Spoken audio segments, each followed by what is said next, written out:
Morning students, welcome back.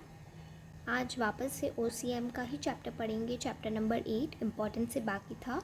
Last video में हमने objectives देखे थे। अब हम इम्पॉर्टेंस शुरू करते हैं। ठीक है, 9 ही इम्पॉर्टेंस है और बहुत ही ईजी है, फटाफट कर देंगे। ठीक है, चलो। पहला इम्पॉर्टेंस है एस्टिमेशन ऑफ फाइनेंशियल नीड्स। यानी एस्टिमेशन का मतलब पहले समझो, अज्यूम करना। तो जो कंपनी होगी, जो कंपनी के फाइनेंशियल मैनेजर्स होंगे ना, वो एस्टिमेट करेंगे कि उनको बिज़नेस यूनिट में कितना फाइनेंस चाहिए, कितना पैसा उनको चाहिए।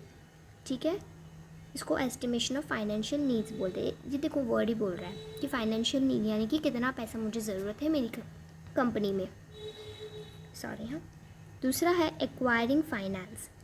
देखो, पहला एस्टिमेट करना कितना चाहिए, दूसरा एक्वायरिंग फाइनेंस यानी कि मिनिमम कॉस्ट कितना होना चाहिए। अब देखो, एग्जांपल के थ्रू समझें तो सपोज़ करो कि एक कंपनी है, उसको 500 रुपये चाहिए। ठीक है, अब उसको 500 रुपये की ज़रूरत थी, तो उसने कुछ शेयर्स बाहर रखे। ठीक है, अपने।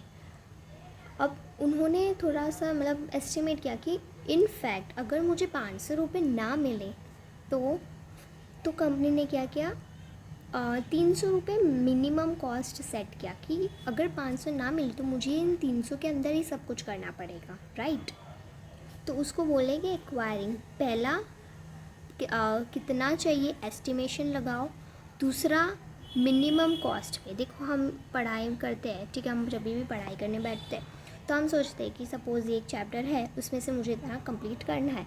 लेकिन अगर हम उतना नहीं कर पाते तो हम एक मिनिमम सेट करते कि कोई नहीं, इतना नहीं हो सकता लेकिन इतना तो करना ही है, मिनिमम मुझे इतना करना है, और अगर टाइम बचेगा तो मैक्सिमम उससे ज़्यादा करेंगे।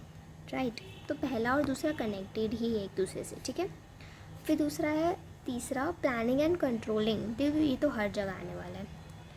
तो प्लानिंग कंट्रोलिंग के साथ मिलके क्या करता है, फाइनेंस का यूटिलाइजेशन ईजी बना देता है। ठीक है, वही लिखा है। प्लानिंग कंबाइंड कट कर दो, is planning combined with controlling to make easy utilization of finance. वो कंट्रोलिंग के साथ कंबाइन होकर फाइनेंस का यूटिलाइजेशन ईजी बना देता है। उसके बाद है डिस्ट्रीब्यूशन ऑफ फाइनेंस। तो in this finance is distributed among various departments in such a way that how much finance each department should get। बहुत ईजी है। फाइनेंस जो है, जो पैसे हैं वो हर डिपार्टमेंट में डिस्ट्रीब्यूट होंगे।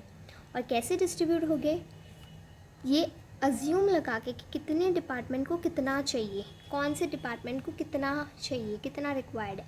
हर डिपार्टमेंट को ज़रूरी नहीं ना इक्वली देना, नहीं, डिपार्टमेंट पे बेस्ड है ना। जो जैसा डिपार्टमेंट, उसको उतना फाइनेंस दिया जाएगा। इतना पैसा है, आप इतने ही पैसे में करो प्रोडक्शन। राइट, फिर है मेंटेनिंग लिक्विडिटी। तो लिक्विडिटी का मतलब तो पता है होगा, डिसोल्यूशन।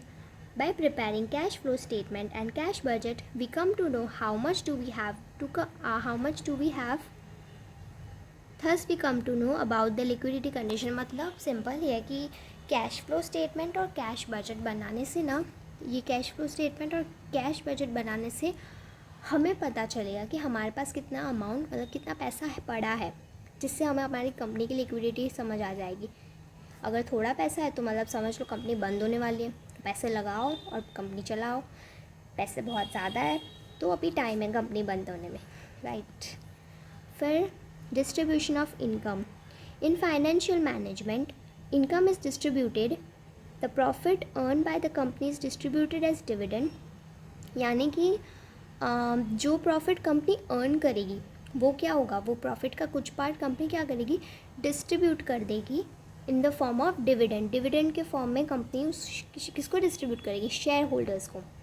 राइट, और कुछ पार्ट क्या करेगा कंपनी, उसको री इन्वेस्ट करेगा। सपोज़ करो कंपनी ने 20 रुपीज़, लेट से छोटा एग्जांपल समझते हैं। ठीक है, 20 रुपीज़ कंपनी ने अर्न किया, तो क्या करेगा कंपनी, 10 रुपीज़ जो है वो डिस्ट्रीब्यूट करेगा in the form of dividend, और 10 रुपीज़ का कंपनी क्या करेगा, री इन्वेस्टमेंट करेगा। ठीक है, समझे, ये 11th में भी आया था। यस, ये 11th में का भी एक टॉपिक है।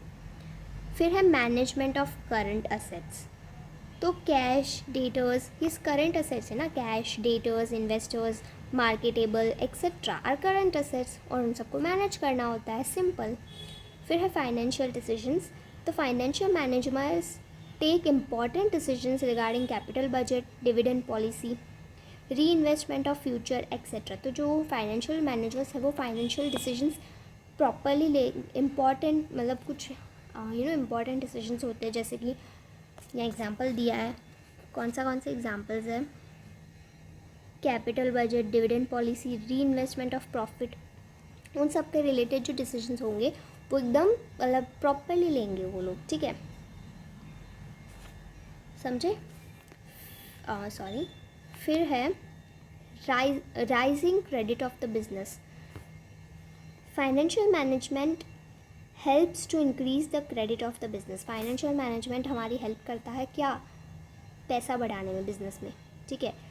बिजनेस का पैसा बढ़ेगा तो बिजनेस का प्रेस्टीज भी बढ़ेगा, रेपुटेशन बढ़ेगा, because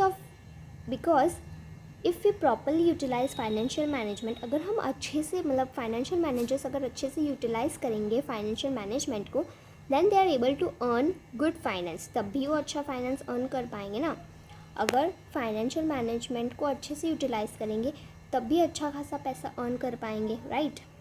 थर्स company which earn more profit have more Prestige.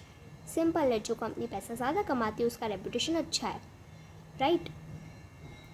समझे. बहुत छोटा ही है, देखो 6 मिनट में ही ख़त्म हो गया, 7 मिनट. इम्पॉर्टेंस सिर्फ 9 ही है और बहुत छोटा है, और मैं कोशिश करती हूँ कि जल्दी से मैं उसके बाद वाला टॉपिक भी कवर कर पाऊँ, जो है फैक्टर्स, नहीं हाँ फैक्टर्स ही है, फाइनेंशियल डिसीजंस वाला. उसमें 3 टाइप के डिसीजंस होते हैं और क्या क्या होता है उसके अंदर एग्जैक्टली सब मैं कवर करने की कोशिश करूँगी. तो आई होप आपको इम्पोर्टेंस समझ आए हो. मैं एकदम धीरे धीरे करके चल रही हूँ ताकि आपको कोई प्रॉब्लम ना हो. अगर कोई डाउट है तो कमेंट सेक्शन में पूछ लो, ठीक है.